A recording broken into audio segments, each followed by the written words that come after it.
दही लाहीचा काला, या काल्याचा विचार, काला खाऊ दही भात, हा काला पहिला काला आहे.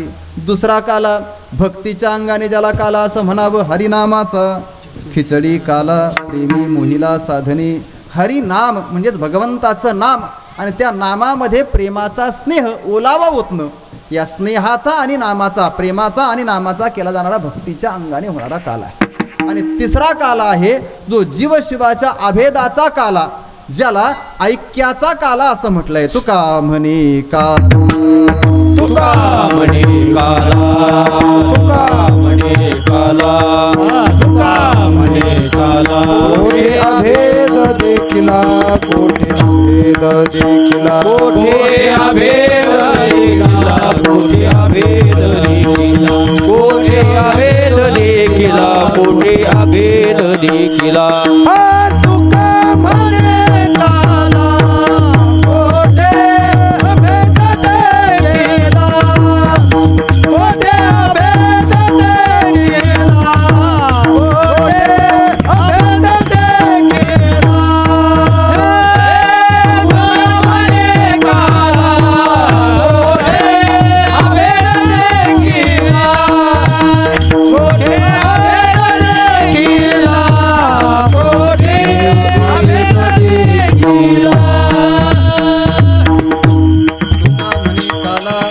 कोठे तुका म्हणे आभेद देखिला काला, कोठे तुकोबाराय म्हणतात आभेद पाहणं हा एक प्रकारचा काला आहे. जीवशिवाचं ऐक्य करणं हा काला आहे. आज आपल्याला या भौतिक काल्यापासून आध्यात्मिक काल्यापर्यंतचा प्रवास पूर्ण करायचा आहे. त्याच्याकरता तर आजच्या कीर्तनाची काही मर्यादा आहे जी सर्वांना ज्ञात आहे, सर्वश्रुत आहे. आजच्या कीर्तनाची मर्यादा, आज कीर्तनामध्ये कीर्तनकाराने काहीही बोलायचं नाही. मग त्याची मर्यादा, तसं तर पहिल्या दिवसापासून शेवटच्या दिवसापर्यंत सगळ्याच कीर्तनांना मर्यादा आहे. पहिल्या दिवशी नामपर चिंतन व्हावं, म्हणजेच मंगलाचरण व्हावं. दुसऱ्या दिवशी संतांचा किंवा भगवंताचा विचार व्हावा. हे क्रम करत करत करत मध्ये उपदेशाचा विचार येतो, अद्वैतपराचा विचार येतो. नंतर 6व्या दिवशी प्रार्थनेच्या अभंगाचं चिंतन, 7व्या दिवशी मागणीचं चिंतन आणि मग 8व्या दिवशी म्हणजेच सांगतेला काला करावा. हा एक क्रमिक विचार आपल्याला पाहायला मिळतो. पण त्यातल्या त्यात इतर कीर्तनकारांना जरी बंधनामध्ये थोडासा सैलपणा मिळाला तरीसुद्धा काल्याच्या कीर्तनामध्ये तो सैलपणा मिळत नाही. काल्याचं कीर्तन पूर्णतः मर्यादित आहे. आणि कोणती मर्यादा? तुकोबाराने सांगितलेले चरित्र उच्चारणाची मर्यादा. मग काल्याच्या कीर्तनामध्ये चरित्र उच्चारायचं कुणाचं आणि कोणतं याचा चरित्र ते उच्चारावे, चरित्र ते उच्चारावे, चरित्र ते उच्चारावे, चरित्र ते उच्चारावे. हे चरित्र ते उच्चारावे केले देवे गोकुळी, चरित्र ते उच्चारावे केले देवे गोकुळी, केले देवे गोकुळी.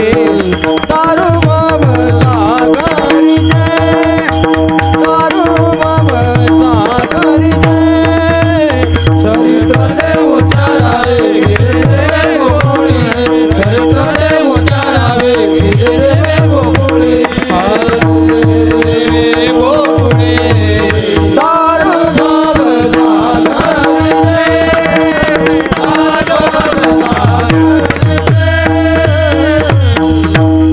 चरित्र ते उच्चारावे केले देवे गोकुळी. आज देवाच्या अवताराचाही विचार करायचा आहे, त्या अवतारातल्या काही विशिष्ट चरित्राचाही विचार करायचा आहे.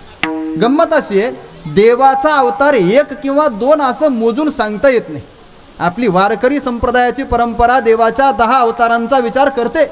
भगवंताने अंबरीश राजा करता स्वीकारलेले 10 अवतार म्हणून देवाचे 10 अवतार एक विचार आहे. त्याच्यानंतर श्रीमद भागवत ग्रंथाला विचारलं तर आपल्याला सांगतात की देवाचे एकूण प्रमुख 24 अवतार आहेत. मग काही ठिकाणी 10 अवतारांचा विचार आहे तर काही ठिकाणी 24 अवताराचा विचार आहे. संत परंपरेला विचारलं, तुम्हाला 10च अवतार मान्य आहेत, तुम्हाला 24च अवतार मान्य आहेत? नामदेव महाराज म्हणतात 10 आणि 24 काय? मग भगवंताने अनंत भक्तांकरता अनंत अवतार घेतलेत. अनंत अवतार घेसी भक्ता कारणे कनवाळू कृपाळू दिना लागी उद्धरणे. बस भगवान परमात्म्याचे अवतार 1, 2, 10, 24 नव्हेत तर अनंत अवतार आहेत. मग आज जर या कीर्तनाच्या संबंधाने भगवंताच्या अवताराचं चरित्रच गायचं असेल तर ते कोणतं गावं आपण प्रमाण पाहिले चरित्र ते उच्चारावे केले देवे गोकुळी. मग अयोध्येतल्या चरित्राचा विचार संपला.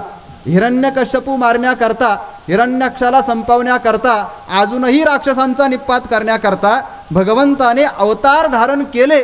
त्या सगळ्या अवतारांचा विचार शून्य झाला. अवतार राहिला एकच जो भगवंताने गोकुळामध्ये धारण केलेला आहे. आता या अवताराचा विचार करत असताना थोडीशी मर्यादा किंवा थोडंसं त्याचं विस्तृत चिंतन करता येईल. गोकुळामध्ये भगवंताने अवतार केला त्याला म्हणतात भगवान परमात्म्याचा 8वा श्रीकृष्ण अवतार. या अवताराचे काही टप्पे आहेत.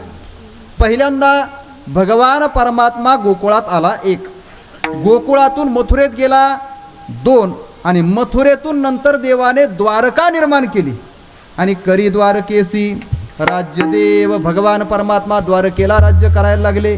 तसं तर देवाने गोकुळातही काही काळ काढलाच, मथुरेतही काढला आणि द्वारकेला देव निवांत राहिले. परंपरा शास्त्र असं सांगतात की देवाच्या कृष्ण अवताराची मर्यादा 125 वर्षाची आहे. कृष्ण अवताराची अवतार काळाची मर्यादा किती आहे? 125 वर्ष. त्यापैकी कुठे किती राहिला? भगवान परमात्मा गोकुळामध्ये राहिला 11.5 वर्ष. थोडंसं गणित करा. गोकुळामध्ये राहिला 11.5 वर्ष.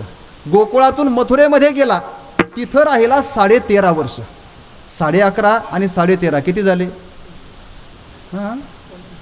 हां 25 होतात. अर्धा विसरू नका. 11.5 आणि 13.5 होतात 25. मग 125 मधले 25 गेले, राहिले शिल्लक 100 वर्ष भगवान परमात्मा द्वारका नगरी स्थापन करून तिथं राहिले.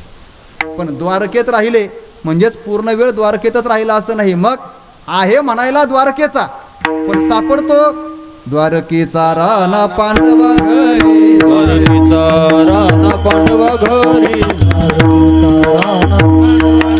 ज्ञानदेव म्हणे व्यासाची या ज्ञानदेव म्हणे व्यासाची या ज्ञानदेव म्हणे व्यासाची या ज्ञानदेव म्हणे व्यासाची या द्वारकेचा राणा पांडवा घरी, द्वारकेचा राणा पांडवा घरी, द्वारकेचा राणा पांडवा घरी. ज्ञानदेव म्हणे व्यासाची एक खुणा. ज्ञानोबाराय म्हणतात व्यासांनी आपल्याला ही खूण सांगितलेली, हे दाखवलंय काय? राजा आहे द्वारकेचा, गड्यांनो राजा किरे झाला, कृष्ण सिंहासनी बैसला. कुठं? द्वारकेत गेल्यानंतर. मग जो सिंहासनाधिष्ठित आहे तो सिंहासनावर दिसला पाहिजे. जिथला राजा आहे तिथं दिसला पाहिजे. म्हणजेच ज्या वॉर्डमधून निवडून आलाय त्या वॉर्डमध्ये काम करताना दिसला पाहिजे ना. ज्या मतदारसंघात निवडून आलाय तिथं काम करताना दिसला पाहिजे. हा मतदारसंघात आला द्वारकेच्या आणि काम करताना दिसतो द्वारकेचा राणा पांडवा घरी. 100 वर्षामध्ये त्याने किती काळ द्वारकेत काम केलं माहीत नाही, कारण द्वारका त्याने निर्माण केली त्याच्यामुळे तिथं सुधारणेची अपेक्षा नव्हती. सुधारणेची अपेक्षा होती हस्तिनापुराला, सुधारणेची आवश्यकता होती इतर विश्वाला. पण भगवान परमात्मा तिकडं सगळीकडे फिरत राहिला. मी काय सांगतोय? भगवंताच्या अवताराचे हे प्रमुख 3 टप्पे आहेत: गोकुळ, मथुरा आणि द्वारका. यापैकी आज द्वारकेचं चरित्र पाहायचं नाही, मथुरेतलं चरित्र पाहायचं नाही.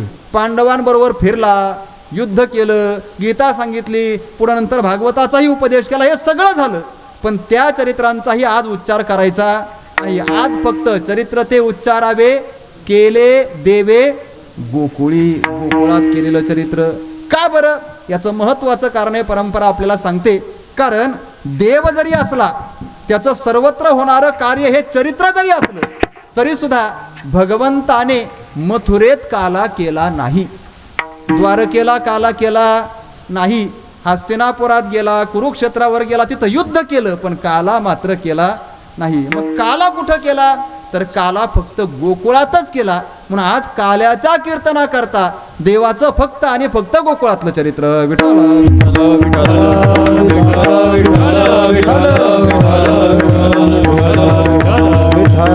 बरं, या गोकुळातल्या चरित्राचाही विचार करत असताना आता आम्हीच कीर्तनकार म्हणून तुमच्या समोर भांडवल देण्याकरता भरपूर सांगत असतो. आम्ही तर असं म्हणतो काय, भगवंताचं गोकुळातलं चरित्र गोकुळातून सुरू होत नाही, मग त्याच्या चरित्राची सुरुवात त्याच्या जन्मापासून नाही जन्माच्या आधी त्याच्या आईवडिलांच्या लग्नापासून त्याच्या चरित्राची सुरुवात आहे. पण त्याच्या आईवडिलांचं लग्न गोकुळात झालं का मथुरेत? कुठं झालं? आपण ऐकणार आहेत ना सगळे. त्याचे आईवडील म्हणजेच नंद यशोदा नाही, वसुदेव देवकी, वसुदेवा देत देवकी बहीण. हा लग्न सोहळा पार पडला मथुरेत. तिथलं आज गायचं नाही, आज केले देवे गोकुळी, गोकुळातलंच. बरं, त्याच्यानंतर बराच प्रकार घडलाय. ते लग्न झालं, लग्नामध्ये आकाशवाणी झाली, आकाशवाणीने कंसाला सांगितलं, कंस रागावला, तिला मारायला धावला. मारायला धावल्यानंतर वसुदेवाने हात धरला. मग त्याच्या विनंतीवरून कंसाने दोघांनाही कारागृहामध्ये ठेवलं. पहिलं पोरग जन्माला आलं, कंसाने त्याला सोडलं. नारदाने पुन्हा सूचना केली आणि नारदाच्या सूचनेने कंसाने वसुदेव देवकीची एकूण 6 मुलं मारली. 6ही मारीत दुराचारी. मला महत्वाचा प्रश्न तुम्हाला विचारायचा आहे. आपण फार जाणते श्रोते आहात, भरपूर श्रुत आहात, त्याच्यामुळे मला काही माझ्या पारमार्थिक शंका आपल्यासमोर ठेवायच्यात. काय? सगळ्यात महत्वाचा प्रश्न असा आहे, भगवान परमात्मा जन्माला आले, 6 गर्भ कंसाने मारले. 7वा गर्भ होता तो योगमायेने काढला, रोहिणी मातेच्या उदरामध्ये नेऊन टाकला. आणि मग त्याच्यानंतर 8व्याने गरोदर असताना भगवान परमात्मा जन्माला आले, म्हणजेच प्रगट झाले. माझा प्रश्न एवढाच आहे, भगवंताचा जन्म झाला कुठे? ऐकताय ना आपण सगळे? आणि मला वाटतं ही झोपण्याची वेळ नाही. मग भगवंताचा जन्म झाला कुठे सांगेल कोणी? मथुरेमध्ये, कंसाच्या कारागृहामध्ये. बरोबर आहे, हे आपल्याला सगळ्यांना मान्य आहे, नक्की मान्य आहे, पटतंय. आता ऐका, कृष्ण गोकुळी जन्मला, कृष्ण गोकुळी जन्मला, कृष्ण गोकुळी जन्मला, कृष्ण गोकुळी जन्मला. कृष्णाचळ काप सुटला, कृष्णाचळ काप सुटला, कृष्णाचळ काप सुटला, कृष्णाचळ काप सुटला, कृष्णाचळ काप सुटला, कृष्णाचळ काप सुटला. तुकोबारा यांचं म्हणणं आहे, कृष्ण प्रमाण काय ऐकलं आपण आता? कृष्ण गोकुळी जन्मला. आणि 1 मिनिटापूर्वी तुम्ही सांगितलं कृष्णाचा जन्म कुठं झाला? मथुरेत. मथुरा आणि गोकुळ याच्यातलं अंतर तुम्हाला माहित नाही का?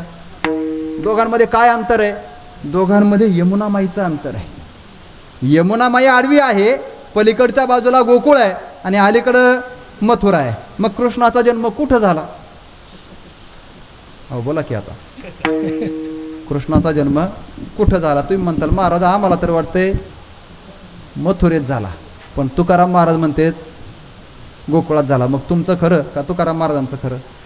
ज्यावेळेस आपला विचार आणि संतांचं वचन यांच्यामध्ये विरोध येतो त्यावेळेस कुणाचं खरं मानायचं असतं? खरं सांगा बरं. संतांचं खरं मानायचं असतं, हे तरी नक्की आहे का? नक्की आहे. मग आता कृष्णाचा जन्म मथुरेत झाला हे खोटं म्हणायचं?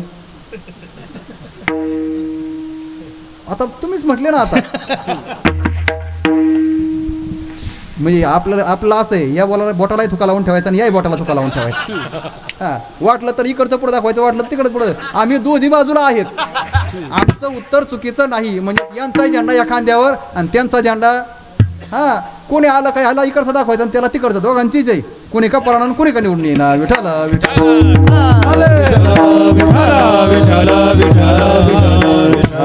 विचार करण्यासारखा. मला वाटतं आपण माझ्यापेक्षा जास्त कार्याची कीर्तन ऐकली असणार आहेत. आपण तेवढा विचार केलाय. कधीतरी हा प्रश्न आपल्याला पडला पाहिजे. तुकोबाराय बोलतात कृष्ण गोकुळी जन्मला, आणि आतापर्यंत परंपरा आम्हाला हेच सांगत आले कृष्णाचा जन्म कुठं झालाय? मथुरेत झालाय. मग याची संगती लावायची कशी? आणि जर याची संगती लागतच नसेल तर कृष्णाचा जन्म त्याच्यानंतर गोकुळातलं चरित्र हे कशाला पाहिजे? ते पाहण्याकरता अगोदर याचा तर विचार निश्चित व्हायला पाहिजे ना. नक्की कृष्णाचा जन्म झाला कुठे? तर त्याचं थोडक्यात उत्तर देणार आहे. एकतर कृष्णाचा जन्म झाला हा प्रश्न आहे, कृष्णाचा जन्म झाला हे विधान नाही, हा काय आहे? प्रश्न आहे. कारण तो जन्माला येतो का? अयोनी संभव नोही काही श्रमी नामयाचा स्वामी प्रगटला. देवाच्या येण्याला जन्म म्हणता येत नाही, देवाच्या येण्याला प्रगटणं अथवा अवतार असं म्हणतात. विठ्ठल जरी तुकोबाराय म्हणत असतील कृष्ण गोकुळी जन्मला, तर त्या जन्मला या क्रियापदाचा अर्थ ही प्रगटला असाच करावा लागेल. गोकुळी आनंद प्रगटले सुख, निर्भर हे लोक घरोघरी होता कृष्णाचा अवतार. त्याचं अवतरण आहे, त्याचं प्रगटन आहे. पण महाराज प्रश्न पुन्हा तिथंच आहे, काय गोकुळात अवतरला का मथुरेत अवतरला? तर ऐका, अवतार कुठे झाला याचा विचार करायचा असेल तर तो पहिल्यांदा प्रगट झालाय मथुरेतच. पण प्रत्यक्ष भगवान परमात्म्याचा अवतार जिथं होतो तिथं अवतारानंतर ज्या ज्या परिणामांचं दर्शन व्हायला पाहिजे ते सगळे परिणाम मात्र गोकुळात पाहायला मिळतात.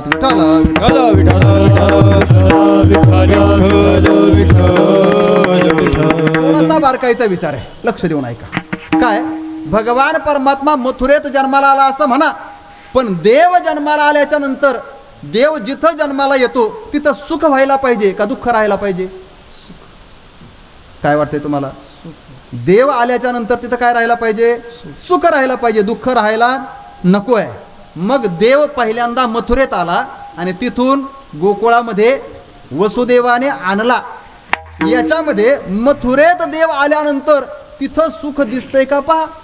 गोकुळीच्या सुखा, गोकुळीच्या सुखा, गोकुळीच्या सुखा, गोकुळीच्या सुखा.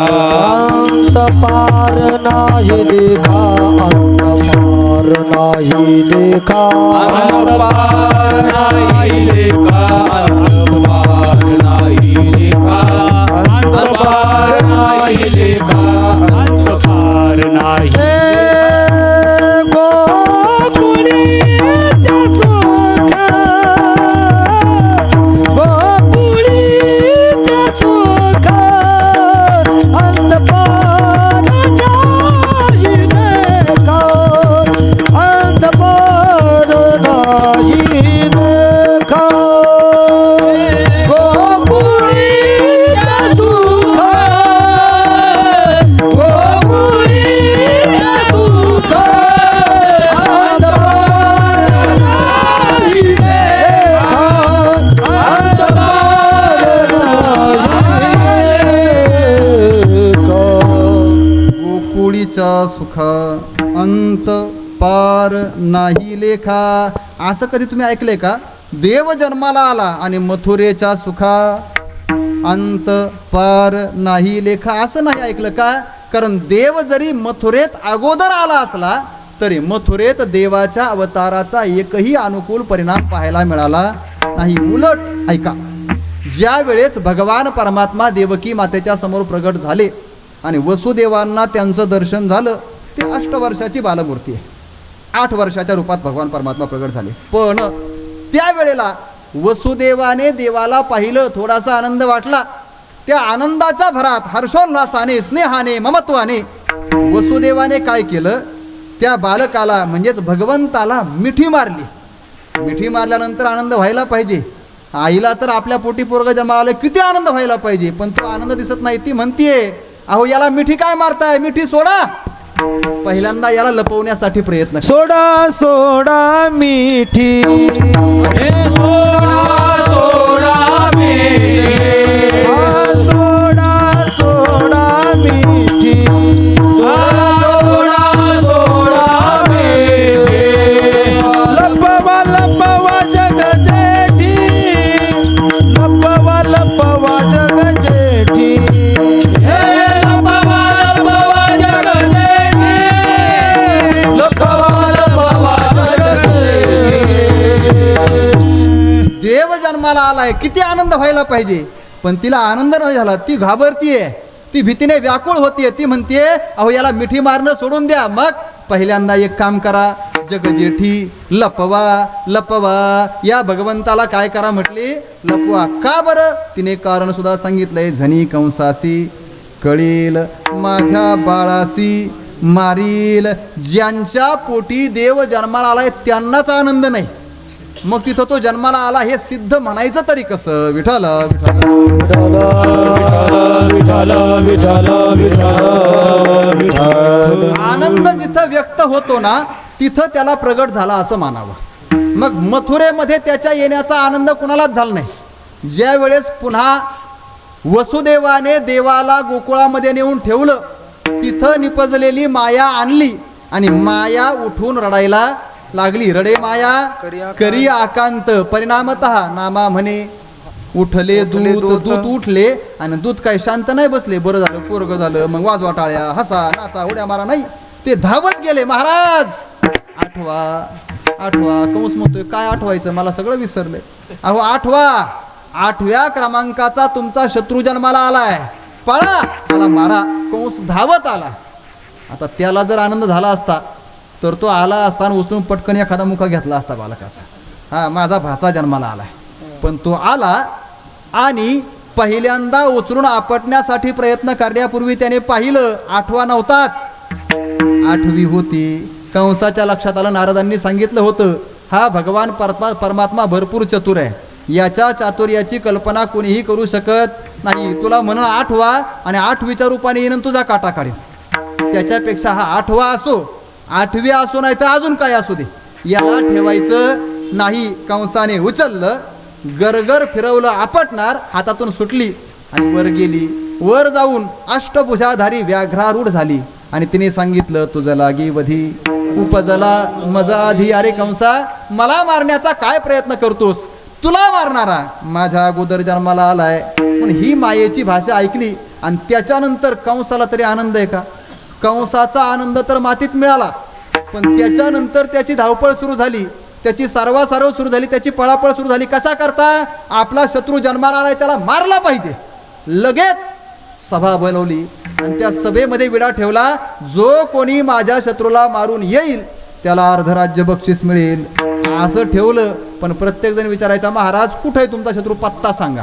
हा म्हणायचा जन्माला आला एवढंच माहिती आहे, पत्ता मात्र माहिती नाही. शेवटी आपल्या सगळ्यांना माहिती आहे पुतना मावशी आली, तिने तो विडा उचलला आणि त्या विड्यासकट ती संपली. हा मग पुतना मावशीचा कार्यक्रम झाला, पण मथुरेमध्ये भगवंताच्या येण्यानं आनंद झाला नाही. आत्ताच झालं नाही असं नाही. ज्या वेळेला गोकुळातला अवतार कार्य संपवून 11.5 वर्षानंतर आक्रूर भगवंताला बोलवण्याकरता गेले, तेव्हाही भगवान परमात्मा मथुरेत आले. तेव्हा तरी मथुरेत आनंद आहे का?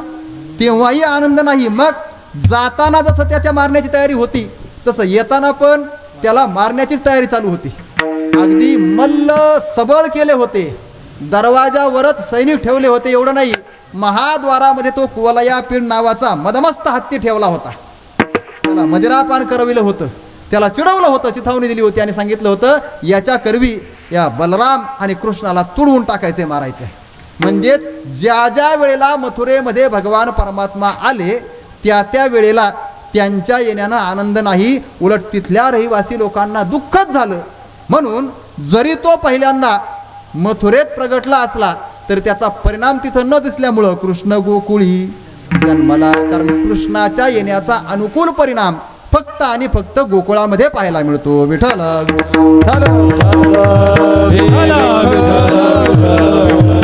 याचंही कारण आहे गोकुळातच का? कारण गोकुळ त्याला म्हणतात जिथं गायींच्या कुलांचं संगोपन होतं. गो नाम गाय आणि गायींच्या कुळांचं संगोपन होतं. म्हणजेच गो नाम इंद्रिय असं शास्त्र म्हणतं. इंद्रिय कुलांचं संगोपन, इंद्रियांचं संरक्षण, इंद्रियांना निर्बंधित ठेवणं, हे सगळं जिथं होतं त्याला म्हणायचं गोकुळ. ज्या ज्या शरीरातली इंद्रिय मर्यादित असतात, शमदमानी संपन्न असतात ना, त्याला गोकुळ म्हणावा.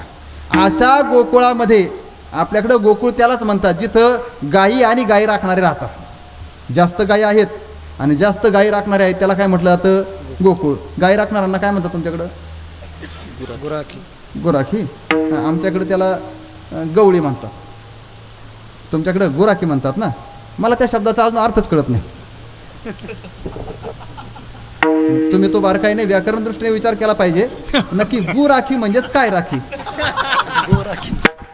नाही काय म्हणजे विचार करण्याचा शब्द आहे ना. आमच्याकडे म्हटलंच ना गो राखी असं म्हणतात. काय म्हणतात? गो राखी. तुम्ही किंवा त्याला अजून एक शब्द परंपरेमध्ये पाहायला मिळतो. तुका म्हणे गायी राखोनी गोवारी, गायींना वारणारा म्हणून तो गोवारी किंवा गो राखी आहे. गुराखी म्हणत जा पण त्याच्या अर्थाचा विचार करून म्हणत जा. विठ्ठल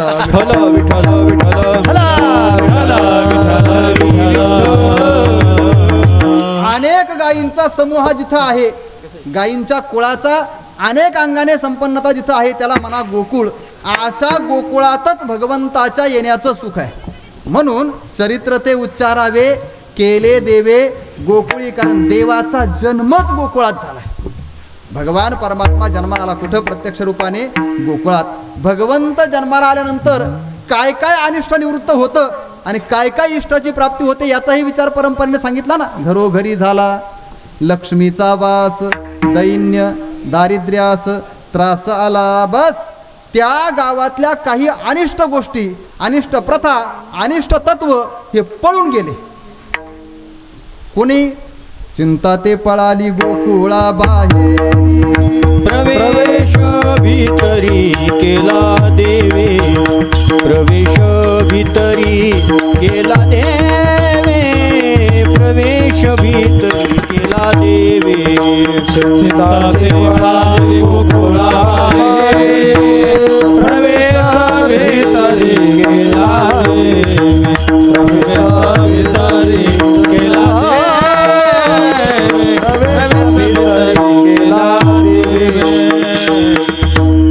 महाराज म्हणतात चिंता ते पळाली गोकुळा बाहेरी. भगवान परमात्मा गोकुळामध्ये प्रविष्ट झाला, आला आणि गोकुळातल्या दैन्याचा, दारिद्र्याचा तर नायनाट झालाच, पण गोकुळामध्ये दैन्य संबंधी, दारिद्र्य संबंधी, संसार संबंधी, ताप संबंधी, दुःख संबंधी चिंता सुद्धा शिल्लक राहिली नाही. चिंता ते पळाली.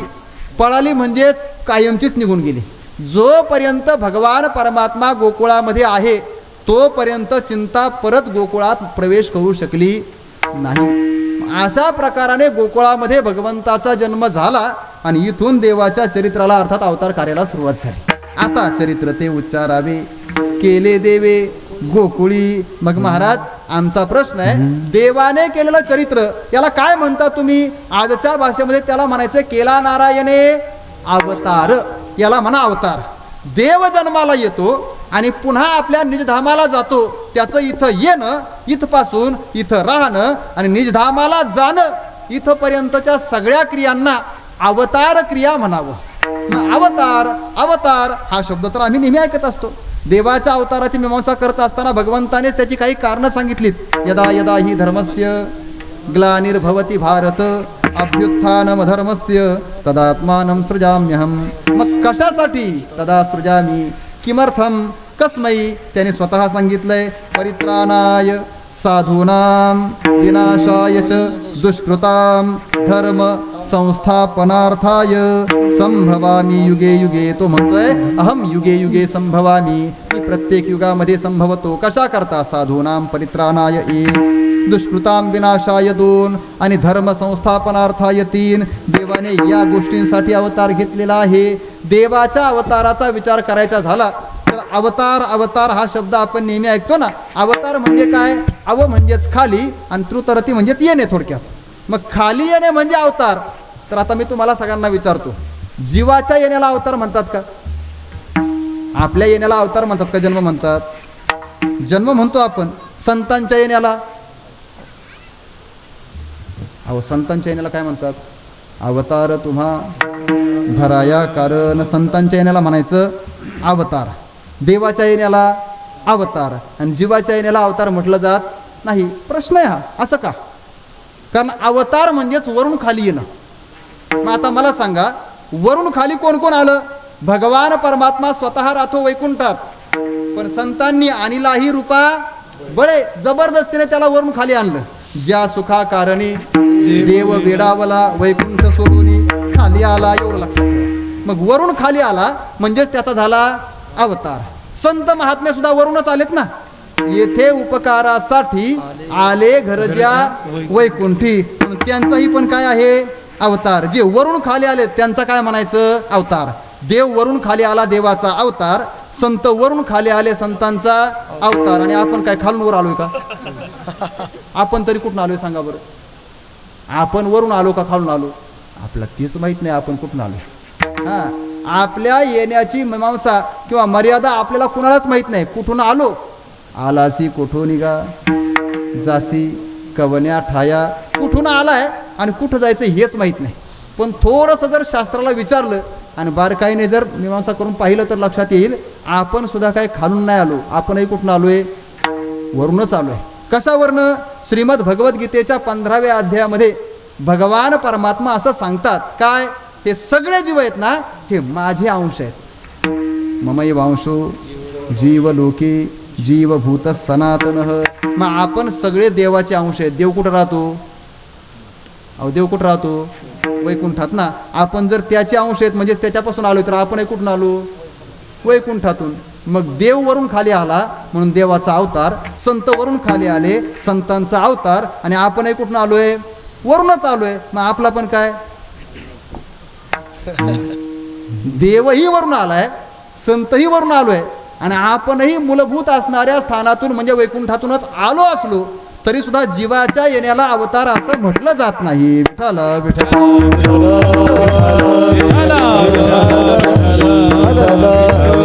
याचा स्वतंत्र विचार आहे. का बरं?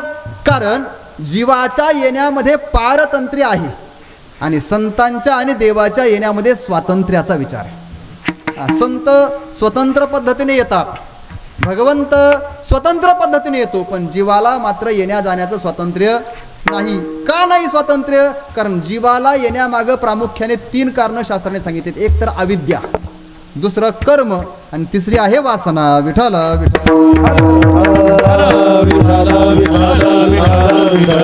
जीवाला स्वस्वरूपाचं आत्मस्वरूपाचं झालंय अज्ञान, म्हणून जीवाला आपल्या स्वरूपापासून पदच्युत व्हावं लागलं, आणि मग किती वेळा जन्मा यावे, नित्य व्हावे, फजित, अगदी किती किती किती किती जन्म झाला, फेरा गणित नाही. अगणित असे फेरे आपल्याला स्वीकारावे लागतात, कारण आपल्याला आत्मस्वरूपाचं झालंय अज्ञान. पण महाराज अज्ञान झाले तर एकदाच जन्माला यायला पाहिजे ना, पुन्हा पुन्हा काय येतो? कारण सांगितलंय एकदा जन्माला आला, काहीतरी क्रियमान संचितामध्ये साठवून ठेवलं, आणि मग त्या कर्माच्या शेष भोगाकरता पुन्हा यावं लागतं. केले कर्म झाले, भोग आले, उपजले मेले, ऐसे किती कर्म पारतंत्र्य, म्हणून जीवाला जन्माला यावं लागतं. 2. आणि तिसरा विचार आहे वासना पारतंत्र्य, म्हणून जीवाला जन्माला यावं लागतं. जन्माचं कारण जीवाच्या ठिकाणी मरण कालामध्ये असणारी वासना आहे. जन्म घेणे लागे वासनेच्या संगे, तेची झाले अंगे हरिरूप. पण या 3ही गोष्टी भगवंताच्या किंवा साधू संतांच्या ठिकाणी पाहायला मिळत नाही. देवाला अज्ञान नाही म्हणून अज्ञानाचं अविद्येचं पारतंत्र्य नाही, देवाला कर्मबंधन नाही म्हणून कर्माचं पारतंत्र्य नाही, आणि देवाला वासना नाही म्हणून कामाचं पारतंत्र्य नाही. विठ्ठल विठ्ठल विठ्ठल विठ्ठल विठ्ठल. चला मग देवाच्या येण्यामध्ये असणारं स्वातंत्र्य देवाच्या येण्याला अवतार म्हणायला भाग पडतंय.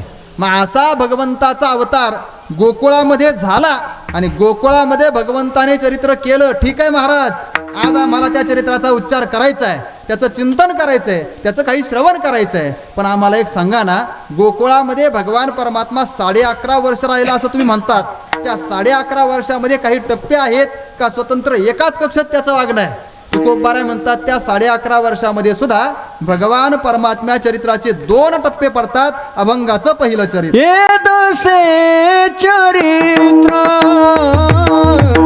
केले नारायण,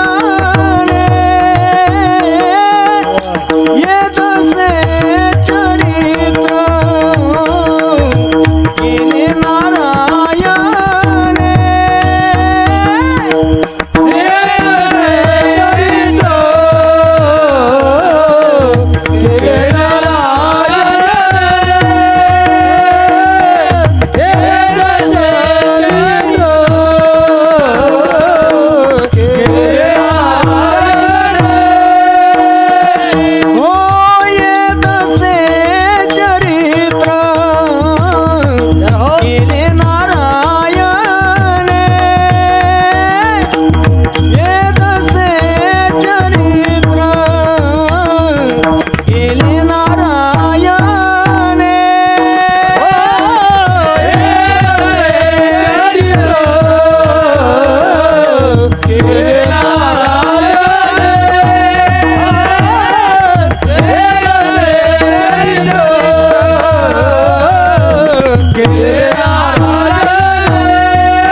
कशी चरित्र केले नारायणे. भगवंताने अवतार केल्यानंतर, अवतार धारण केल्यानंतर, घेतल्यानंतर काय केलंय?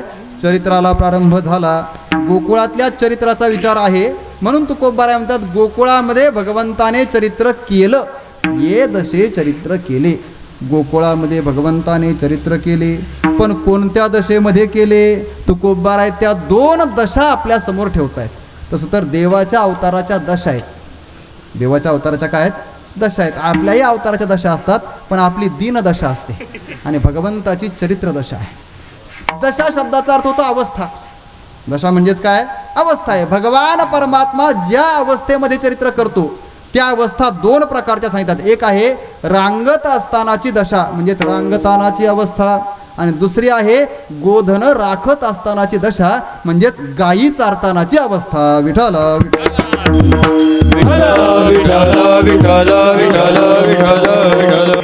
देवाने रांगतानाही काही चरित्र केलं आणि गायी राखत असतानाही काही चरित्र केलं. म्हणजेच भगवान परमात्मा रांगतोय आणि रांगताना चरित्र केलं.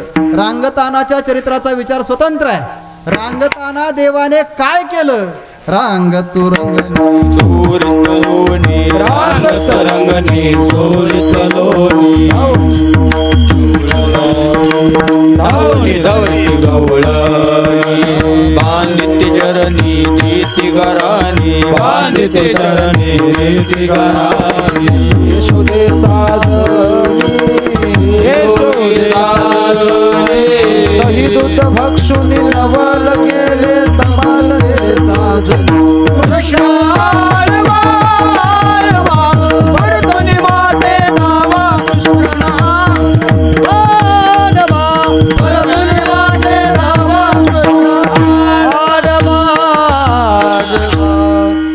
रांग तुरंगणी चोरीत लोणी. भगवंताने रांगत असताना काही चरित्र केलं.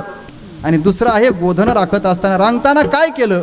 लोणी चोरण्याची क्रिया केली. रांगतु रंगणी चोरीत लोणी. अजूनही वर्णन आहेत. तळवे तळहात टेकीत डाव्या गुडघ्याने रांगत. रांगतोय पण रांगत असताना भगवंताने चोरी केली. अर्थात ही चोरी भगवंताच्या रांगण्याशी संबंधित आहे. त्याच्यामुळे हिच्यावर प्रश्नचिन्ह निर्माण होतं. नाहीतर मग आपल्या संप्रदायावर आणि आपल्या धर्मावर आक्षेप घेतले गेलेतच. तुमचा देव जर जन्माला आल्याबरोबर चोऱ्या करायला लागला तर तुम्ही त्याला देव कसं म्हणता? आणि देवच जर चोऱ्या करत असेल तर त्या देवाचे भक्त काय करणार आहे? असा आक्षेप आतापर्यंत अनेकांनी घेतलाय. पण लक्षात ठेवलं पाहिजे, देव चोरी करतोय पण केव्हा करतोय? कोणत्या अवस्थेत करतोय? रांगत असताना. कल्पना करा, रांगत असणारं पोरग चोरी करतंय. हे शब्द तरी तुम्हाला पटतात का? आणि जर पटत नसतील तर मग देवाच्या अवताराचं चरित्र म्हणून दर्शन करणं हे याच्यातून आपल्याला शक्य होणार आहे का? विठ्ठल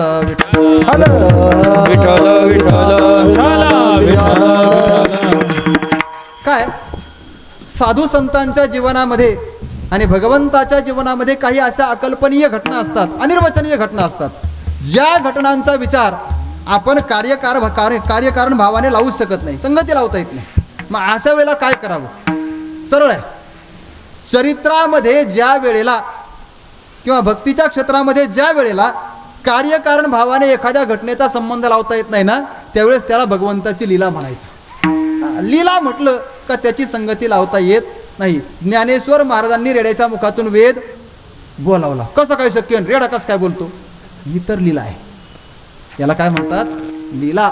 तुकोबारायांनी जळी दगडा सहित वह्या तारियल्या जैस्या लाह्या. कसं शक्य आहे? पाण्यात बुडालेल्या वह्या लाह्यांसारख्या वर तरुण आल्या, दगडासारख्या तरुण आल्या, दगडासहित तरुण आल्या आणि त्या कोरड्याच राहिल्या. हे शक्य आहे का? शक्य नाही. पण झालं नाही का? झालंय. यालाच म्हणायचं लीला. विठ्ठल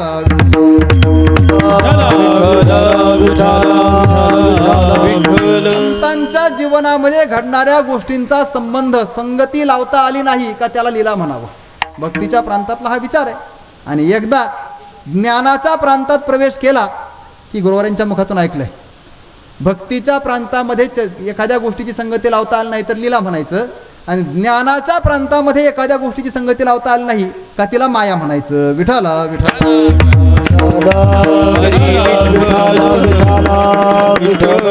लीला आणि माया या दोन गोष्टी लक्षात ठेवा. माया ही आपल्या करता आहे आणि लीला भगवंताला साधू संतांना आनंदा करता आहे, हा स्वतंत्र विचार आहे. भगवान परमात्मा चोरी करतोय रांगत असताना, म्हणून रांगताना देवाने चरित्राला प्रारंभ केला. अनेक प्रकारच्या चोऱ्या केल्यात, आपण शक्य झालं तर थोडंसं नंतर पाहू, वेळेची मर्यादा आहे. रांगत असताना देवाने चरित्र केलं एक, आणि गोधने राखीत आहे, गोधन राखत असताना चरित्र केलं. या दोन अवस्था आहेत ना, या दोन अवस्थांमध्ये एक समान गोष्ट भगवंताने केली. कोणती केली? आपल्या समागमाचं सुख सगळ्यांना दिलं. योगिया मुनिजना ध्यानी ते सुख आसनी शयनी, हरी सुख फावले रे. कुणाकुणाला? गोकुळीच्या गवळिया, गोपी, गोधना, सकळा, सगळ्यांना भगवंताने आपल्या समागमाचं सुख दिलं. ही समांतर घटना. आणि त्याच्यानंतर अजून एक घटना आहे. कोणती? जी भगवान परमात्म्याने गोकुळात रांगत असतानाही केली आणि वृंदावनामध्ये गायी राखत असतानाही केली. कोणती? अनेक राक्षसांचा निपात केला, अनेक व्यावहारिक भौतिक पारमार्थिक प्रतिबंध परास्त करून टाकले. हे सगळं करणं तुकोबारायांच्या भाषेमध्ये काग बगरी ठा मारिले बाळमणी, काग बगरी ठा मारिले बाळमणी, काग बगरी ठा मारिले बाळमणी, काग बगरी ठा मारिले बाळमणी. अवघी दैत्य खानी बुडविली, अवघी दैत्य खानी बुडविली, अवघी दैत्य खानी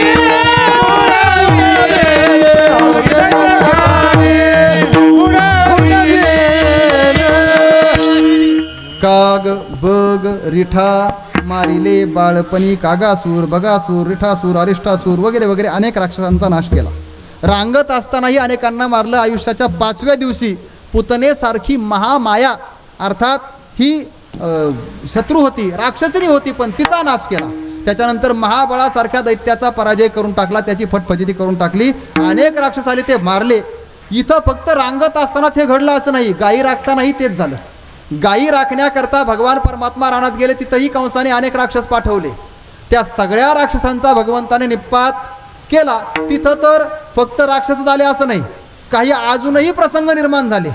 अग्नी निर्माण झाला, त्यालाही गिळून टाकलं, त्याचा पराजय करणं आहे. यमुना माईच्या डोहावर राज्य करणारा कालियासारखा महाभयंकर सर्प विसारी, येणे गोवर्धन गिरी उचलीला, येणे गोवर्धन गिरी उचलीला, वनवा मुखेची प्राशीला, वनवा मुखेची प्राशीला, कालिया महासर्प हानोनी नाशीला, कालिया महासर्प हानोनी नाशीला, गिळता घासूर चिरो निसाडला,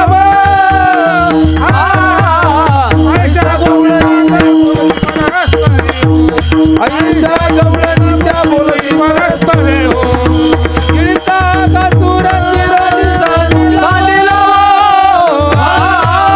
आयुष्या गवळणीच्या बोलती परस्परे हो, आयुष्या गवळणीच्या बोलती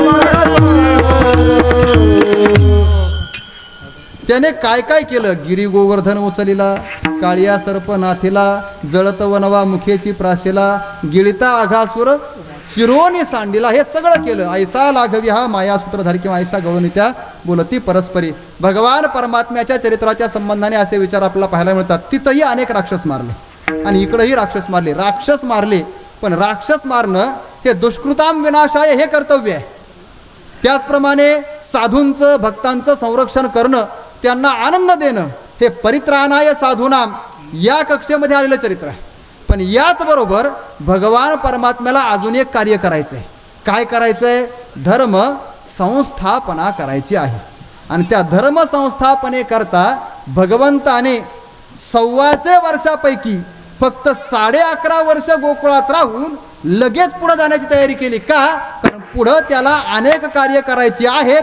अभंगाचं दुसरं चरण. हे सोंग सारीले या रूपी आनंदे, हे सोंग सारीले या रूपी आनंदे, हे सोंग सारीले या रूपी आनंदे, हे सोंग सारीले या रूपी आनंदे, पुढे ही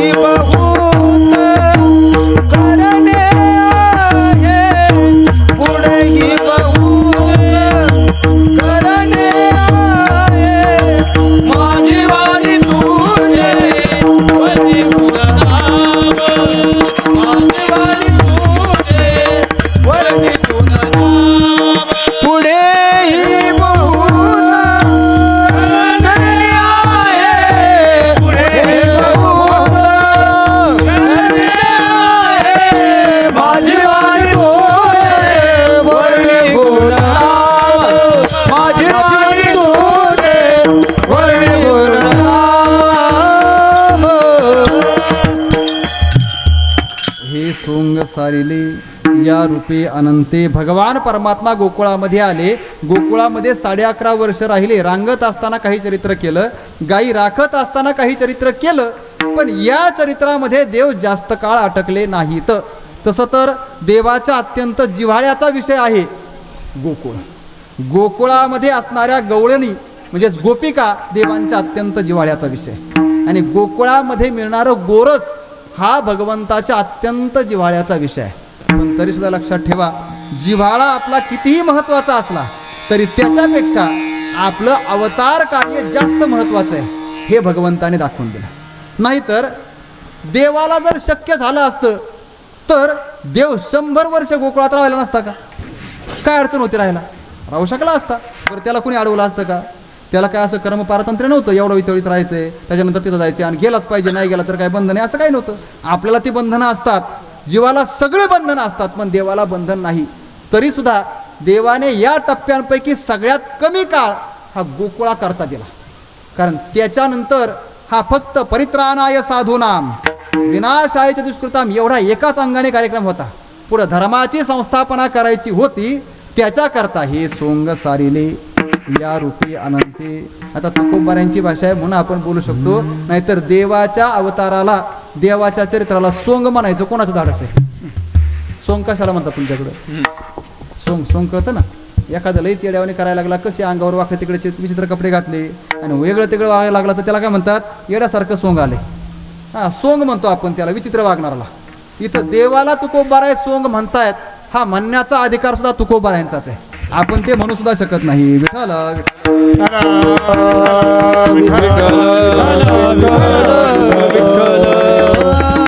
देवाच्या चरित्राला, देवाच्या अवतरणाला, देवाच्या राहण्याला, देवाच्या करण्याला सगळ्याला तुकोबाराय सोंग म्हणतायत. आणि म्हणतायत हे पहिल्या अवस्थेतलं गोधन राखत असतानाचं आणि रांगणाराचं गोकुळातलं सोंग देवाने सारलं, कारण देवाला अजून काही महत्त्वाची कार्य पुढे सिद्ध करायची. पुढेही बहुत करणे आहे. भरपूर करायचंय, हो भरपूर करायचंय. काय काय करायचंय त्या सगळ्याचा विचार एका कक्षेत आणि एका व्याख्येत तुकोबाराय सांगतायत अभंगाच्या शेवटच्या. आहे तुका माने धर्म संस्थापने, आहे तुका माने धर्म संस्थापने, आहे धर्म संस्थापने, आहे तुका म्हणे धर्म संस्थापने, आहे तुका माने धर्म संस्थापने, आहे तुका माने धर्म संस्थापने. आहे तुका म्हणे धर्म संस्थापने, आहे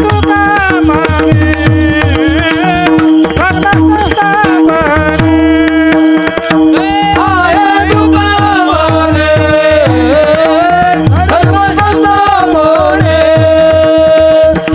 आहे तुका माने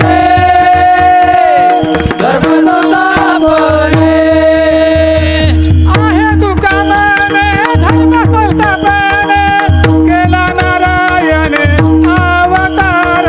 आहे तुका माने धर्म संस्थापने, केला नारायणे अवतार. आहे तुका म्हणे धर्म संस्थापने, केला नारायण अवतार.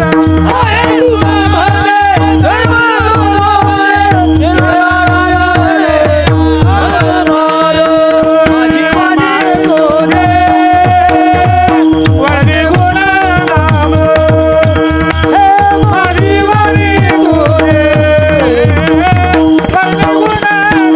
माझी वाणी तुझे वर्णी गुण नाम, माझी वाणी तुझे वर्णी गुण नाम. आहे तुका म्हणे धर्म संस्थापने. देवाच्या अवताराचं प्रमुख प्रयोजन आहे धर्माची संस्थापना करणं.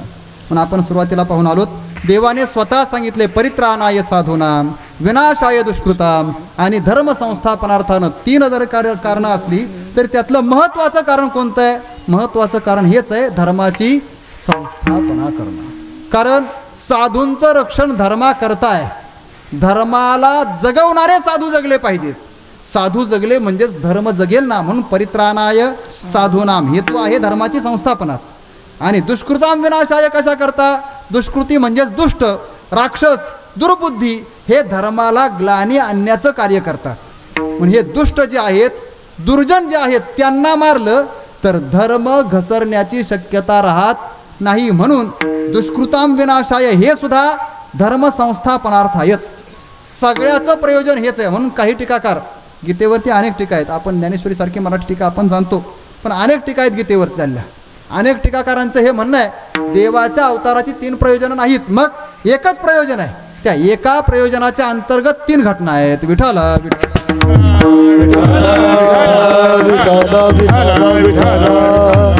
देवाच्या अवताराचं प्रमुख उद्दिष्ट आहे धर्माची संस्थापना करणं. ती भगवंताने केली. कशी केली तर त्याच्याकरता सुद्धा साधूंचं परित्राण केलं, म्हणजेच पांडवांचं परित्राण केलंय. दुष्कृतींचा म्हणजेच कौरवांचा नाश केला. जरासंधासारखा अनेक राक्षस पुढे आले. कंस, चाणूर, मुष्टिक वगैरे हे मल्ल मारले. जरासंध मारला, कौरवांचा निपात करून टाकला. हे सगळं केलं आणि हे सगळं करत करत असताना शेवटी तर आयुष्याच्या उत्तरार्धात शेवटच्या काळामध्ये भगवान परमात्म्याने आपली यादवी सेना सुद्धा संपवली. भगवान श्रीकृष्ण परमात्म्याचं यादवी सैन्य होतं ना, ते सगळं 56 कोटी यादव औषधालाही शिल्लक नाही ठेवले. का? कारण देवाला माहिती होतं हे जर राहिले तर हे पुन्हा धर्माला ग्लानी आणतील आणि आपल्याला काय करायचं, धर्माची संस्थापना करायची, धर्माचं पुनरुज्जीवन करायचं आहे. त्याकरता भगवंताने हे सगळं घडवलं.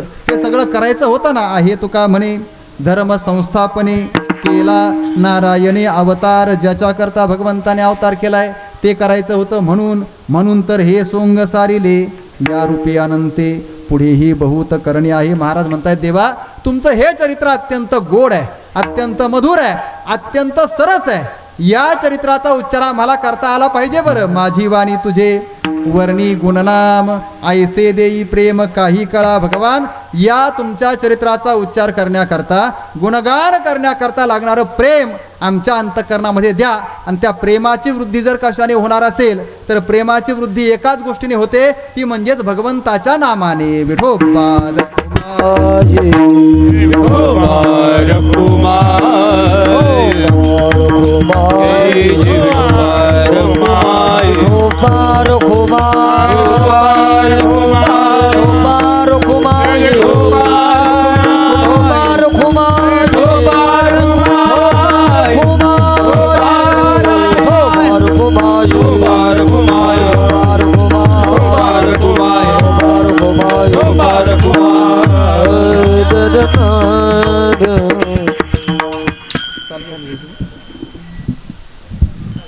हरिभक्तीपरायण अण्णा महाराज चितारे, हरिभक्तीपरायण सुदाम महाराज केसवट.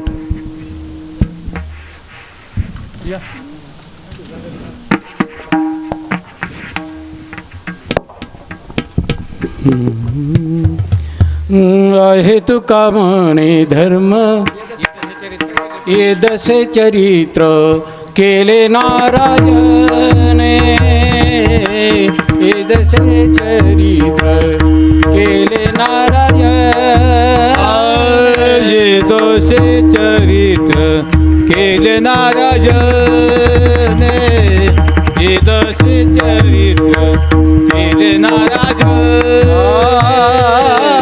ये दशे चरित्र केले नारायण, ये दशे चरित्र केले नारायण, ये दशे चरित्र केले नारायण, ये दशे चरित्र केले नारायण.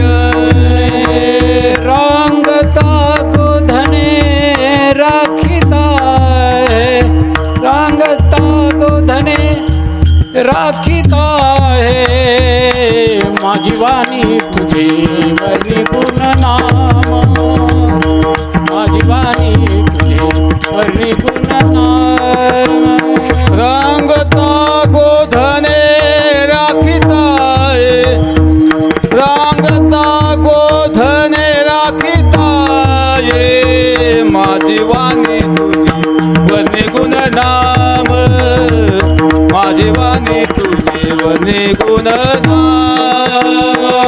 सीते प्रेम काही कळा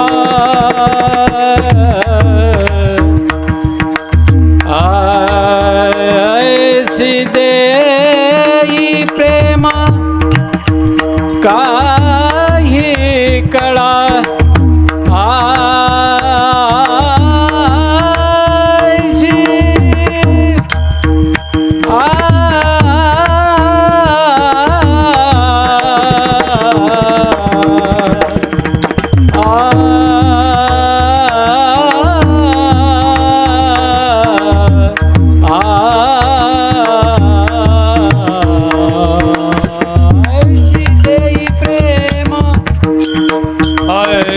प्रेम काही कळा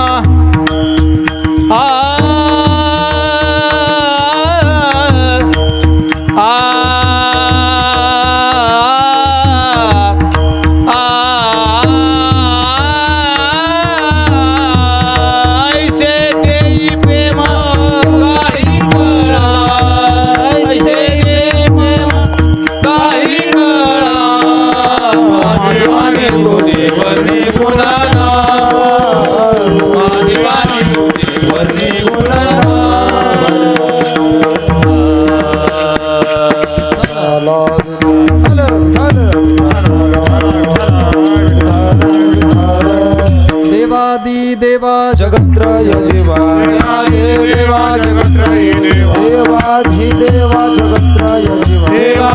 देवा जगत्रय जीवा केशवा विनंती माझी देवानी तुझे वर्णी गुणना तुझे वर्णी गुणना प्रेम काही कळा सच्चिदानंद घन असणाऱ्या भगवंताचं चरित्र या काल्याच्या कीर्तनाच्या निमित्ताने आपण पाहतोय. गोकुळामध्ये त्याने केलेल्या चरित्राचा विचार दोन अवस्थांमध्ये आपण पहिल्या चरणामध्ये पाहिला, रांगत असताना आणि गोधन राखत असताना. हे दोन्ही अवस्थांमधलं देवाचं चरित्र नक्की काय विशेष आहे, काय अलौकिक आहे, याचा थोडासा विचार करायचा आहे आणि आपल्याला चिंतन सेवा थांबवायची आहे. भगवान परमात्मा गोकुळामध्ये चरित्र करतोय, एकतर रांगत असताना करतोय आणि दुसरं म्हणजेच गायी राखत असताना करतोय. रांगत असताना देवाने गोकुळातलं चरित्र केलंय चोरी करण्याचं. या चोरीच्या संबंधाने आपण बोलून आलोत की चोरी करण्यावर आक्षेप घेतला जातो. भगवान परमात्मा चोऱ्या कसा करतो आणि चोऱ्या करतो तर तो देव कसा. पण लक्षात ठेवा, आमचा देव चोरच आहे. जनाबाई माता प्रसिद्धपणे त्याला धरलं हे सांगत असताना चोर म्हणून धरलं हेच म्हणतात ना. धरीला पंढरीचा चोर, धरीला पंढरीचा चोर. हे जनाबाई मातेंचं उदाहरण पहा आणि त्यांच्याही अगोदर जाऊन नामदेवरायांना विचारा. नामदेवराय तर म्हणतात नुसता चोर नाही, मग प्रसिद्ध चोर आहे. ऐसा पुराण प्रसिद्ध चोर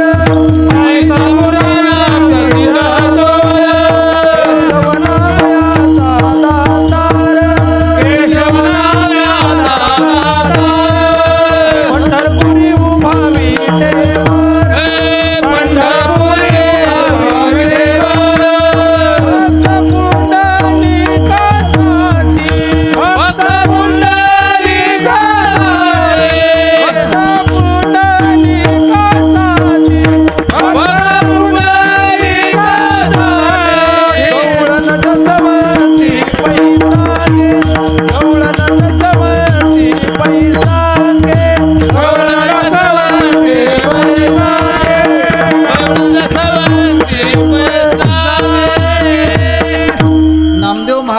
हा नुसता चोर नाही, प्रसिद्ध चोर आहे. आणि प्रसिद्ध म्हणजेच आताचे चोरही प्रसिद्ध असतात बरं, पण सकाळचा चोर संध्याकाळपर्यंत प्रसिद्ध राहत नाही. हा पुराण कालापासून प्रसिद्ध आहे आणि अजूनही कोण आहे, प्रसिद्धच आहे. बरं, तेव्हा वेगळ्या अंगाने प्रसिद्ध होता आणि आता वेगळ्या अंगाने प्रसिद्ध आहे असं नाही. तेव्हाही तो चोरच होता आणि आताही तो कोण आहे, चोरच आहे. म्हणून तो गोकुळातही चोरी करत होता आणि जनाबाईंच्या म्हणण्यानुसार धरीला पंढरीचा चोर, पंढरपुरात आल्यानंतरही तो चोरच आहे. आता गंमत अशी आहे, चोरी करणं याचा अर्थ काय याचा थोडासा विचार करा. भगवान परमात्म्याने चोरी केली आहे, हो केली, निर्विवाद देवाने चोरी केली. म्हणून तर संत महात्मे उघड उघड आणि लोकमानसामध्ये जाऊन त्याला चोर म्हणतायत. पण भगवंताने जी चोरी केली ना, त्या चोरीचा थोडासा विचार करा ना कधीतरी. त्याने चोरी केली, आपल्या व्यवहारामध्ये जिथं चोरी होते ना तिथला माल कमी होतो का वाढतो? हां, जिथं चोरी झाली तिथला माल कमी होतो. हा व्यावहारिक चोरीचा नियम आहे. पण भगवंताने जी चोरी केली त्या चोरीचं विशेष वैलक्षण्य हे आहे की त्याचा चोरी करता ज्या पात्राला हात लागायचा त्या पात्रातलं नवनीत कमी होत नव्हतं. जेथे लागे हात वाढते नवनीत. महाराज बोलतायत, जिथं जिथं चोरी करण्यासाठी भगवंताने ज्या ज्या भांड्याला हात लावला त्या भांड्यातलं दूध दही तूप लोणी वाढत होतं. अशी ही भगवंताची लोकविलक्षण चोरी आहे. विठ्ठला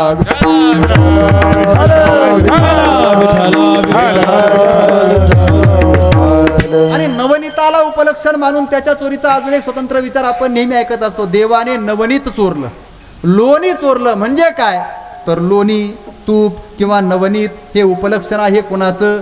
त्याला स्वतंत्रपणे रूपक मानलंय, पण ते रूपक आहे एका उपमेयाचं.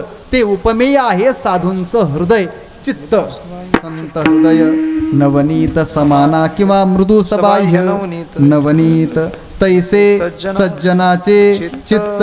आणि मग सज्जनाचं चित्त म्हणजेच नवनीत.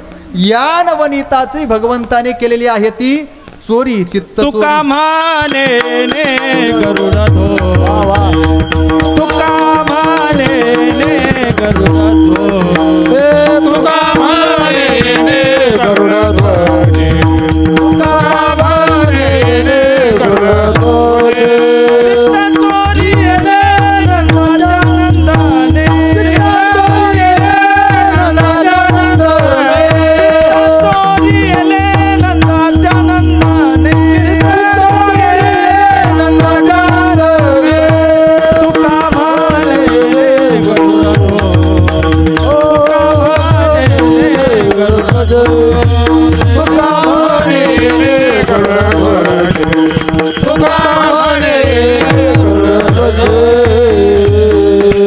भगवान परमात्म्याचा क्षणिक सहवास सुद्धा त्या गवळणींच्या चित्ताची चोरी करत होता. काय त्या कार्य करताना दिसत होत्या वेगळं, भौतिक सांसारिक कार्य, पण त्यांचं चित्त मात्र कार्यामध्ये नव्हतं. मन हे गोविंदी देह काम करीवो. देह फक्त संसारामध्ये होता आणि त्यांचं चित्त मात्र संसारामध्ये नव्हतं. का नव्हतं? कारण ते चित्त भगवंताने चोरलं होतं. हरिने माझे हरिले चित्त भार वित्त विसरले. संसार करणाऱ्या गोपिकांचं संसारामध्ये लक्ष नव्हतं. चिरे चोळिया त्या धुता विसरती ऊर्ध्व लक्ष लागले कृष्णमूर्ती कोणा नाठवे हा कोण कुळ याती. बस झाल्या सकळा तटस्थ नेत्रपाती. हो, सगळ्यांच्या नेत्रपाती तटस्थ होऊन राहायच्या, कारण त्यांच्या चित्ताला भगवंताशिवाय दुसरा विषयच नव्हता. विषय तो त्यांचा हे जसं आपल्याकडे तुकोबाऱ्यांचं प्रमाण आहे ना, तसं निळोबाऱ्यांचं अजून एक प्रमाण आहे. एक विषय तो सकळांचा एक विषय तो सकळांचा आहे. त्यांच्या आवडीने आवडी इतरी अंध बहिर प्रेत लोकाचारी अंध बहिर त्यांची कीर्ती गायली पुराणा तरी वो विषय तो सकळांचा हरी. एक विषय तो सकळांचा हरी.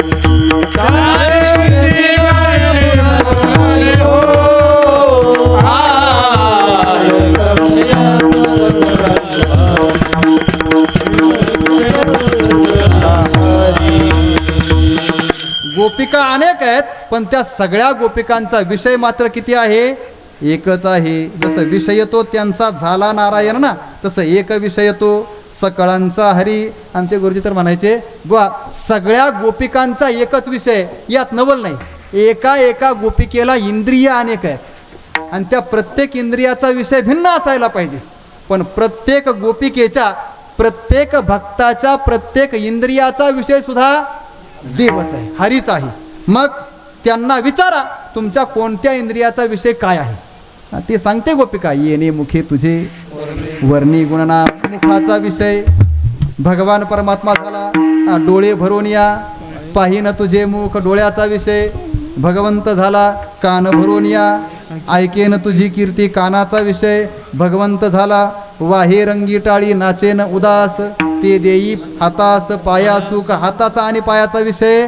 देवच झाला यात नवल काय महाराज, सगळ्या देहभावाचा विषय. तुका म्हणे माझा सकळ देहभाव आणि का नको ठाव चिंतूयासी, म्हणून एक विषय तो सकळांचा. आणि आता तिथं गंमत अशी आहे, तिथं सगळ्या गोपिका म्हणजेच गोकुळातल्या सगळ्या असंख्य अनंत हजारो गोपिका आहेत, त्या सगळ्यांचा विषय आहे एकच देव. इथं आपण असायला दिसतोय सगळे एका मंडपातले, पण एका एकाचे विषय हजारो आहेत. हां, कोण कोण काय काय विचार करत असेल, आता कोणाकोणाचा काय काय विषय असेल हे मी इथं सांगण्यासारखे नाहीत. माझेच विषय मला सांगता यायचे नाही तर तुम्हाला काय सांगू. हां, प्रत्येकाचा विषय सांगा. आता कीर्तन झाल्यावर आमकं करायचे तमकं झालायचे हेच विषय सध्या चालू आहेत. कीर्तन कधी संपते हा सगळ्यांचा पहिला विषय, आणि मग त्याच्यानंतर पुढे इथून पहिल्या पंक्तीला नंबर लागला तर लगेच जाता येईल, नाहीतर परत महाराज म्हटले थोडीशी मदत करा तर मग थांबायला लागले तर मग अडकून पडला, अजून विषय वाढले. हे विषय आपल्याला विषय अनेक आहेत, पण गोकुळामध्ये असणाऱ्या गोपिका असो, गवळी असो, गायी असो किंवा वृक्षवेली असो, सगळ्यांचा विषय मात्र एकच आहे. कारण सगळ्यांचं चित्त भगवंताने चोरलेलं आहे. भगवान परमात्मा चोरी करतो म्हणजेच हृदयाची चित्ताची चोरी करतोय, अंतःकरणाची चोरी करतो. हो, दही दुधही खाल्लं, पण दही दुधाचे जे खाणं आहे त्याला चोरी म्हणता येत नाही, तो त्यांचा हक्क आहे. आणि मला वाटते हक्क मागणं ही चोरी कधीही होत नाही. आपला हक्क आपण मागणं ही चोरी नाही होत. हां, आमचा हक्क आहे, आम्हाला जर मिळावा असं म्हणत असेल त्यासाठी आम्ही धरणं करत असू, त्यासाठी आम्ही जर मोर्चे काढत असू, आंदोलन करत असू, तर ते म्हणणं म्हणजे चोरी करणं नाही, तो हक्क मागणं. मला वाटतंय स्वातंत्र्यापूर्वीचा एक मोठा हक्काच्या मागणीचा विचार सगळ्यांना माहिती आहे, लोकमान्य टिळकांनी केलेला. स्वातंत्र्य हा माझा जन्मसिद्ध हक्क आहे आणि तो मी मिळवणारच. मग ज्या ज्या स्वातंत्र्य सैनिकांनी स्वातंत्र्यासाठी बलिदान केलं त्या सगळ्यांना चोर म्हणावं लागेल. नाही, ती चोरी नाही, ते हक्काचं मागणं आहे, हक्क घेणं आहे आणि अधिकारात राहणं आहे. तसंच भगवान परमात्म्याने दही दूध खाल्लं असेल, गोपाळांना चारलं असेल, माकडांनाही चारलं असेल. हो, माकडांनाही चारलं, वानरांनाही चारलं. का? कारण मागच्या जन्मातलं त्यांचं उसणं होतं ना. मागच्या जन्मामध्ये म्हणजेच राम अवतारामध्ये ज्या वानरांनी भगवंताला सीतामाईच्या शोधाकरता मदत केली होती त्यांना भगवंताने सांगितलं होतं तुमचे माझ्यावर भरपूर ऋण आहेत, या ऋणातून उतराई होण्याकरता पुढच्या जन्मात मी तुम्हाला त्याची सगळी परतफेड करील. म्हणून या जन्मामध्ये भगवान परमात्मा गोपाळांना घ्यायचे, गवळणींच्या घरी जायचे, कड्याकुल्प उघडायचे, घरात घुसायचे, दही दूध तूप लोणी खायचे, खाऊन झाल्यानंतर शिल्लक राहिलेलं वानरांना वाटायचे. का बरं? कारण त्यांच्या ऋणातून उतराई व्हायचं होतं. आणि हे भगवंताच्या समागमाचं सुख सगळ्यांना मिळालं म्हणून तर गोपी गोधना सकळा, सकळामध्ये हे वानर पशु पक्षवादिक सगळे आले, सगळ्यांना भगवंताने हा आनंद दिला. काही गोपिका गाराने सांगण्याकरता यायच्या. कोणी म्हणेल महाराज त्याने जर चोरी केलीच नाही तर त्याला गाराने का सांगायचे? त्याचं कारण आहे, गोपिकांचं गाराने सांगण्यामागचा हेतू देवाला चोर सिद्ध करणं असा नव्हताच मुळी. मग देवाच्या गारहाण्याच्या निमित्ताने देवाचं दर्शन करता यावं आणि पुन्हा पुन्हा देवाला आपल्या डोळ्यामध्ये साठवता यावं म्हणून गोपिका यशोदा मातेच्या वाड्यासमोर जायच्या. कृष्णाचं गारहाणं घेऊन गेलं का गारहाण्याची, खोडीची, चोरीची सत्यता पटवण्याकरता देवाला समोर आणलं जायचं आणि जोपर्यंत भांडण लांबेल तोपर्यंत देवाचं दर्शन व्हायचं. म्हणून गोपिका विनाकारण भांडण लांबवायच्या आणि यशोदेबरोबर भांडत बसायच्या. का? कारण तेवढा वेळ जास्तीत जास्त कृष्णाचं दर्शन होईल, नाहीतर त्यांना देवाला चोर सिद्ध करायचं नव्हतंच. कारण त्यांना माहिती आहे ज्याने आपलं चित्त चोरलंय त्याला देण्याकरता आता आपल्याजवळ काय, आता काय देऊ न स्वतःजवळ. हा आपल्या जीवनातला खरा यथार्थ चोर भेटलाय, त्याला आपण चोर सिद्ध करू शकत नाही. तरी सुद्धा गोपिका जायच्या. असे अनेक प्रकारे गाराणे सांगितले जाते. मग या गारांमध्ये प्रकार व्हायचा. गवळणी गाराणे सांगायच्या, यशोदा माता मात्र ते ऐकून घेत नव्हत्या. यशोदा माता म्हणायच्या, बाळ सगुण गुणाचे ताने, बाळ दिसते गोजिरवाने, काय सांगता गाराणी गे गोकुळच्या नारी. मग त्याच्यामध्ये त्यांच्यामध्ये शब्द आणि शब्द वाढत जायचा, चकमकी व्हायच्या. तुम्ही 12 घरच्या 12 गे, तुम्ही ठाईच्या ओढाळा गे, तुम्ही मोठ्या ढाल गजा गे. त्यांना अपशब्द वापरले जायचे. गवळणी रागवायच्या. गवळणी म्हणायच्या, यशोदे तू जरी राणी असली तरी लक्षात ठेव तुझं पोरगं चोऱ्या करतंय, आम्हाला दर्शन देतं पण समाधान होईपर्यंत देत नाही, हीच सगळ्यात मोठी चोरी. मग अशा प्रकारच्या तक्रारी करायच्या. या तक्रारींचा सूर आला एक दिवस भगवंताने घरातही चोरी केली. यशोदेच्या लक्षात आलं हा खरंच चोर आहे. आपल्या स्वतःचं दूध दही चोरलं आणि मग तिने सांगितलं, कृष्णा आता तुझ्या चोऱ्या बस झाल्या. या गोकुळामध्ये असताना तुझ्या चोऱ्यांच्या निमित्ताने येणाऱ्या तक्रारी भांडणं हे मला आता सहन होत नाही. उद्यापासून तू शाळेत गेलं पाहिजे. उद्या जाई राणा सवे घेऊन गोधना. आणि मग भगवान परमात्मा गाई गोपाळ सवंगडी वना निघाले. पावा घोंगडी घेऊन पायी वृंदावनी आले. लवलाही वेणू वाजविला सुस्वरे बाई. भगवान परमात्मा वृंदावनामध्ये आले आणि वृंदावनात येऊन भगवंताने सगळ्यांना आवाहन केलं, हाक दिली. पण हाक दिली म्हणजेच आवाज नाही दिला, मुरली वाजवली. भगवंताने मुरली वाजवली. त्या मुरलीच्या वेणूच्या ध्वनीने आकर्षित होऊन सगळ्या गोप गोपिका गायी वासरं सगळेच वृंदावनामध्ये आले. तिथं आल्यानंतर गायींच्या चारण्याची प्रमुख योजना होती म्हणून गायी चारल्या गेल्या. त्याच्यामध्ये धेनुकासूर सारख्या राक्षसांचं आगमन झालं, त्यांचाही नाश केला. आणि मग त्यानंतर गायी जोगावल्या. आमचे गुरुजी सांगत असतात गायी जोगावल्या, त्यांचं पोट भरलं आणि मग गायी कदंबाच्या झाडाखाली निवांत बसल्या. बाबा म्हणत असतात काय, गायी जोगावल्यानंतर पुन्हा खाण्यासाठी फिरत नाहीत. पोट भरल्यानंतर शांत बसतात त्या गायी. या जगामध्ये कोणताही पशु असू द्या, कोणताही जीव असू द्या, एकदा पोट भरलं का तो ताट समोर ठेवत नाही. तृप्ती झाली या जैसी साधने सरती आपैसी. ताट बाजूला करतो.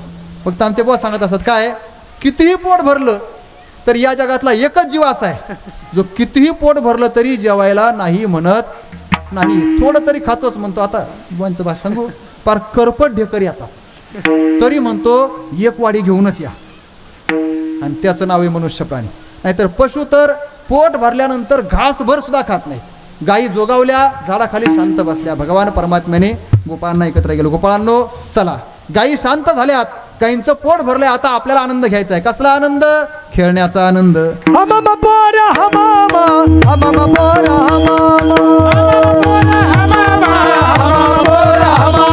हमारी वाजे घमामा हमारी वाजे घमामा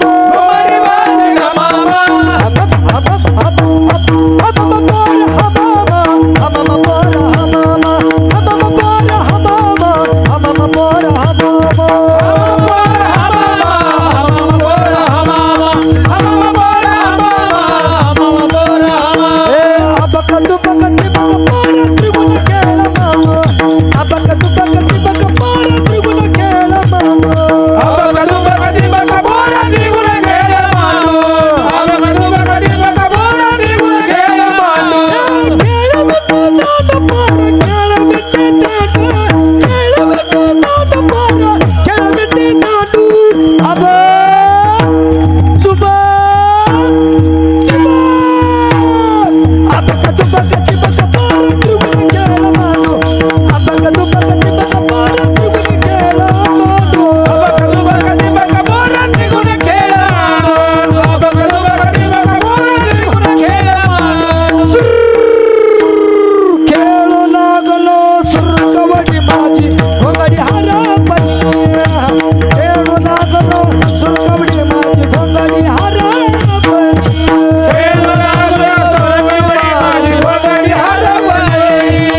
लगोरी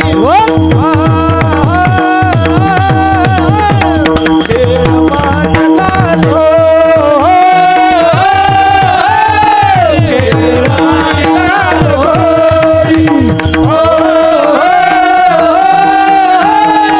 खेळ मांडला लगोरी खेळताची नाना परी खेळताची नाना परी खेळ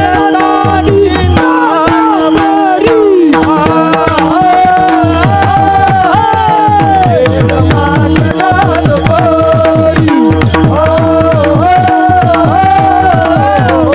खेळ मांडला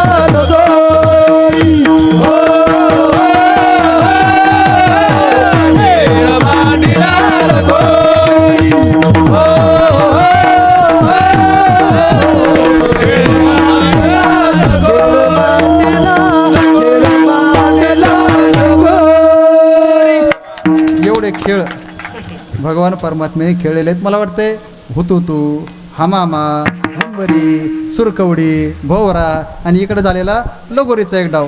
एवढे सगळे डाव भगवान परमात्मा खेळले असतील का? 2 वाजेपर्यंत खेळायचं होतं ना. त्याच्यामुळे देवाकडे खेळायला भरपूर वेळ होता. भगवान परमात्म्याने एवढे सगळे खेळ खेळले. खेळून खेळून खेळून गोपाळ म्हणायला लागले, देवा आम्ही ऐकलं होतं खेळण्याला काही मर्यादा असते. हां, तुका म्हणे आता खेळ मोडावा. बरं, खेळण्याच्या मर्यादा म्हणजेच खांदी भार, पोट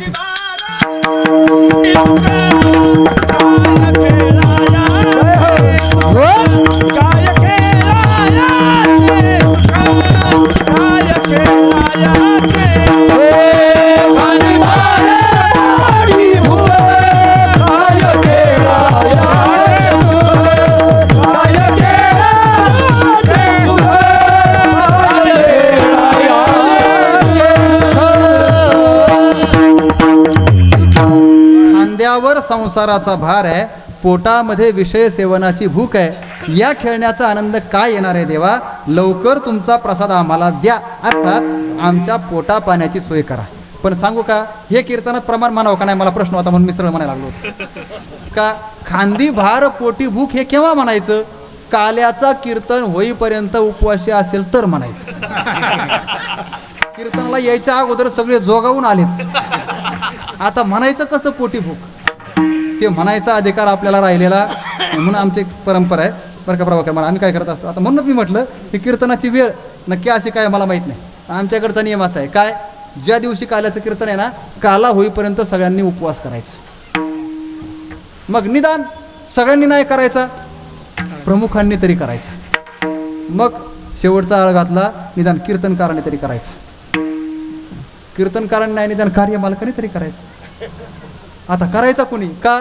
2 वाजेपर्यंत कीर्तनकार उभा राहिला तर कीर्तनकार उभा नाही, आडवा होईल.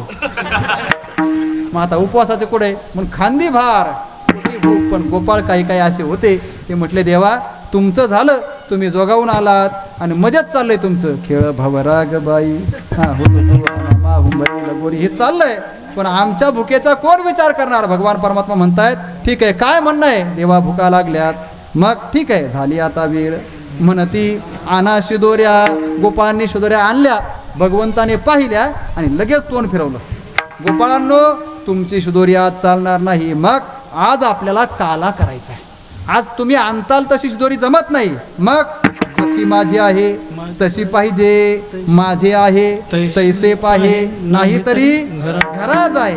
अरे पण देवा काय करू? घरी जाऊन आई देत नाही. चोरून या माये नवन. मी तुम्हाला चोरी करायची शिकवलं नाही का? मग चोरून आणा, पण जशी माझी आहे तशीच आणा. गोपाळ एक फार कनव करून म्हटला, देवा तुला माहित नाही का आमच्या गुरुवर शांतीब्रह्म महाराज तेव्हा सांगत असतात. काय झालं? 90 वर्षाचा म्हातारा आणि 85 वर्षाची म्हातारी. आता हे पाहायला मिळणं दुर्मिळ आहे, कारण आता 60व्या वर्षीच म्हातारा राहत नाही. पण बुवा सांगतात 90 वर्षाचा म्हातारा आणि 85 वर्षाची म्हातारी, दोघं नवरा बायको. आता त्या दोघांचं झालं भांडण. भांडण होतं म्हणतात ना संसारात? हो होतं ना. तुमचा अनुभव आम्हाला माहीत नाही म्हणून मी विचारतो. संसारामध्ये भांडण होतं. तो 90 वर्षाचा म्हातारा आणि 85 वर्षाची म्हातारी, दोघांचं झालं भांडण. भांडण इतकं टोकाला गेलं, इतकं हात घ्यायला आलं, म्हाताऱ्याने रागाच्या भरात हाताची बाई मागं सारली आणि म्हातारीच्या जोरात ठेवून दिली. म्हातारीच्या ठेवून दिली. म्हातारी मुळमुळ रडायला लागली. बिचारी काय करणार आहे? जुन्या काळातली होती, आताची असते तर तिने याला उचलून आपटला असतं. पण ती बिचारी रडायला लागली. म्हाताऱ्याचा राग काय शांत होईना. म्हातारा रागाने म्हणतोय, बस लई नाटकं झाली तुझी, खूप ऐकून घेता तुझं, आता इथून पुढं तर ऐकून घ्यायचं नाही, चालती हो म्हटलं. ती म्हटली म्हणजे तू माझ्या घरी राहायचं नाहीस. कोण म्हणतोय? 90 वर्षाचा म्हातारा. आणि म्हातारी केवढी आहे?